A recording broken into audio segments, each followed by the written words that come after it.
পাকিস্তানের বেলুচিস্তানে একটি চলন্ত ট্রেনের যাত্রীদের জিম্মির ঘটনায় বোলান অঞ্চলের পেরুকান্ডি এলাকায় উদ্ধার অভিযান চালাচ্ছে নিরাপত্তা বাহিনী।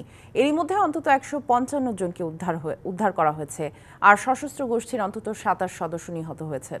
বুধবার ভোরে বেশ কয়েকজন যাত্রীকে কোয়েটায় পাঠানো হয়েছে, এখনও নিখোঁজ অনেকে। মঙ্গলবার ৪ শতাধিক যাত্রী নিয়ে জাফর এক্সপ্রেস ট্রেনটি বেলুচিস্তানের কোয়েটা থেকে খাইবার পাখতুনখোয়ার পেশোয়ারে যাচ্ছিল। চলন্ত ট্রেনে বোমা ফাটিয়ে ও গুলি চালিয়ে নিয়ন্ত্রণে নেয় বিদ্রোহীরা। হামলার পরপরই অভিযানে নামে নিরাপত্তা বাহিনী। এরপর ছোট ছোট দলে বিভক্ত হয়ে পড়ে বিদ্রোহীরা। এলাকাটি দুর্গম হওয়ায় অভিযানে যেতে বেগ পেতে হচ্ছে নিরাপত্তা বাহিনীকে। ঘিরে রাখা হয়েছে ওই এলাকা।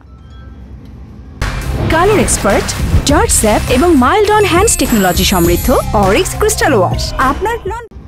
এদিকে এখনও হতাহতের কোনো সঠিক তথ্য না থাকলেও কর্তৃপক্ষের বরাতে পাকিস্তানের গণমাধ্যম জানিয়েছে ট্রেনের চালকসহ হতাহত হয়েছেন যাত্রীরাও। ট্রেনে থাকা বেশ কয়েকজনের খোঁজ না পেয়ে উদ্বিগ্ন স্বজনরা।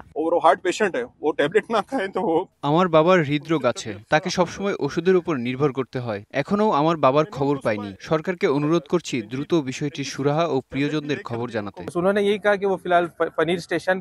সবশেষ বাবার সাথে যখন কথা বলি তখন তিনি জানান পনির স্টেশনে রয়েছেন এবং কিছুক্ষণের মধ্যেই কোয়েটার ট্রেনটি পৌঁছাবে। সবাই নিরাপদে আছেন বলে তিনি আমাকে আশ্বস্ত করেছিলেন।